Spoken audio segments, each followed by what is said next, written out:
today. This is Camaro Kitty with Camaro News here at Houston AutoRama.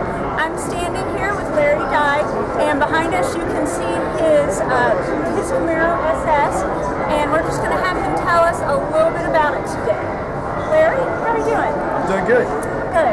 Why don't you tell us about your car stuff? What kind of modifications do you have on it? It's been a long transformation, and it's actually still kind of evolving a little bit. Obviously, it started out bone stock off the lot, but almost immediately I ended up taking it out to Hennessy, and it actually was their badge #1 for their HPE 650s, which was a supercharged car. I had wanted to build it for Bear, so we had done a built LS3 motor on it that was stroked a little bit.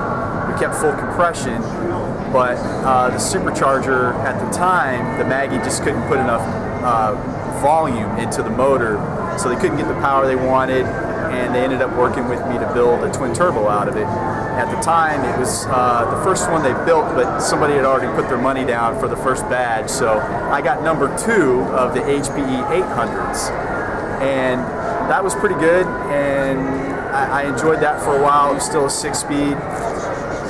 It really wasn't getting to where I wanted it to be power-wise, and in the end, it ended up we made too much power for the LS3 motor, and it exceeded the original design specs. I ended up throwing a rod and basically blowing up the LS3. At that point, I had already become familiar with ARD and Owen Priest, and decided to bring my car over to Owen for a complete top-to-bottom, front-to-back rebuild. And at that point, we put the LSX 427 in it, 9.5-to-1 compression, 6-bolt racing heads. We built it for Bear, the best stuff we could find. The block can handle up to 2,000 horsepower, so we built it to try and keep the internals at that same level. At that point, we took it up to over 1,000 horsepower, and as it sits right now, it's actually somewhere north of 1,500 horsepower, maybe around 17 or 18 if we actually fire up the direct port. So we went from a 6-speed stock transmission with an upgraded clutch to a Rockland standard Tranzilla built TR6060. Used that for the half mile that they did here at Arrows and Autos. Did 160.5 mile on that.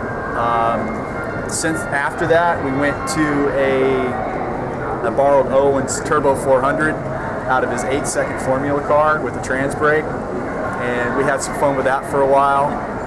We started running into issues where I was blowing boost pipes off, and you'd shuffle one side, and then you'd have a problem further down the line. And ultimately, I ran a 10.5 at C5 Fest on 1 turbo, and Owen basically took everything apart, cleaned everything up, put it back together, adjusted correctly, and now we don't have any issues with the boost pipes coming off. Then we figured out it was also sucking the intake filters flat at anything above 4 grand, 4,500 RPM. So when we go drag racing, we actually have taken the intake filters off the front of the turbos, and we picked up over 100 rear wheel when we did that. So now the car's ready to go, and then I basically tore up his Turbo 400. It had about 100 launches on his 8-second Formula, and then I think one time I launched it off the trans brake in 2nd gear, which smoked the clutches in 2nd gear. So the car was ready, and then the trannies kind of let me down a little bit because of learning error on the driver. But at least you like to have fun. I take it out, we drag race it, we have fun with it. We got the 4L80 in it that we planned on having now, so we've got lockup, so we'll pick up more power and more speed out the back end. We got a trans brake from Jake's Transmission that we're going to test out now, so I still have the trans brake to launch the car off the line. We'll still fire the nitrous off the trans brake. It's got all the right stuff. We actually expect the car now to go out and run mid to low 9s, and we're getting ready to turn the power up on it. So I'm looking forward to see what she can do, definitely. It's not just a show car. I mean, it is pretty, and I do spend a lot of time keeping it in that shape, but I do drag race it. I take it out, I drive it on the street. It's been in the rain.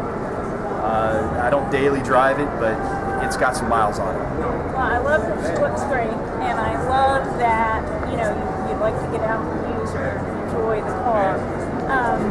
I think that she's beautiful, and I would like to award you with the Camaro Kitty Camaro News Award, and just say thank you for sharing with us today.